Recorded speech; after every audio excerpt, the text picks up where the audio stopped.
Si je vous demande, est-ce qu'il y a une ou deux ou trois mesures emblématiques que vous voudriez mettre en avant pour dire, voilà, avec nous, c'est ça qui va se passer? Un plan Marshall pour l'éducation et la santé. Ça, on va l'entendre dans la campagne? Voilà. Deuxièmement, il faut pouvoir donner un pouvoir d'achat aux producteurs au monde rural. Il faut le faire. Je vais vous donner, vous savez, on vit l'actualité. L'actualité aujourd'hui... Vous en avez parlé hier lors de votre conférence de presse, mais pourtant, le prix du cacao, par exemple, à 1800 francs le kilo, a été salué comme une augmentation utile, valable pour les planteurs. Monsieur le journaliste, je suis désolé. Non. J'aime pas trop parler de ça parce que je parle de ça, mais bon, là, ça, c'est votre domaine. Non, aujourd'hui, non, attendez, je vais donner deux chiffres. On a donné à 1800.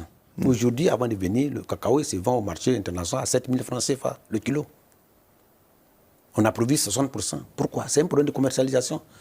Le trimestre passé, le gouvernement vient de dire à 50 000 tonnes de cacao qui sont partis au Libéria. Aujourd'hui, on vient d'en saisir des gens qui s'en vont au Mali, au Ghana, l'Anacadiva.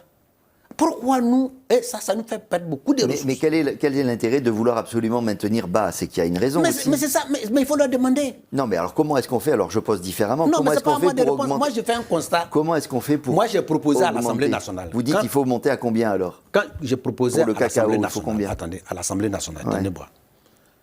Il y a une loi, il y a une ordonnance qui était venue pour interdire l'exportation des produits dont les prix sont réglementés. Je leur ai proposé, pour mon expérience, la seule façon de pouvoir maîtriser ce flux, c'est d'être compétitif par rapport aux pays voisins. Chez moi, dans ma circonscription, il y a un village dont la frontière entre le Ghana et moi passe à l'intérieur du village. Ah oui, c'est authentique. Le village est partagé entre le Ghana et la Côte d'Ivoire. Quelle mesure vous allez faire là? On a mis à l'ouest le fleuve Cavali qui sépare la Côte d'Ivoire et le Libéria. Mais les produits vont là-bas par la pirogue.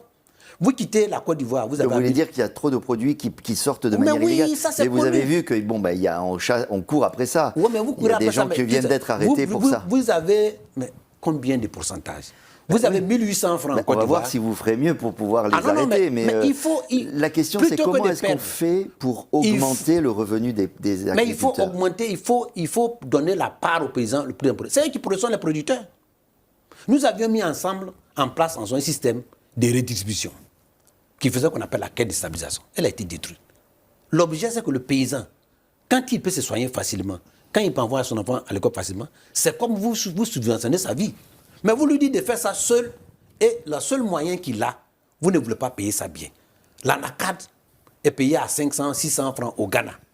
Et vous voulez qu'on paye ça à 275 francs en Côte d'Ivoire. Mais le paysan qui a 2 km, il est plus proche du Ghana que du port d'Abidjan.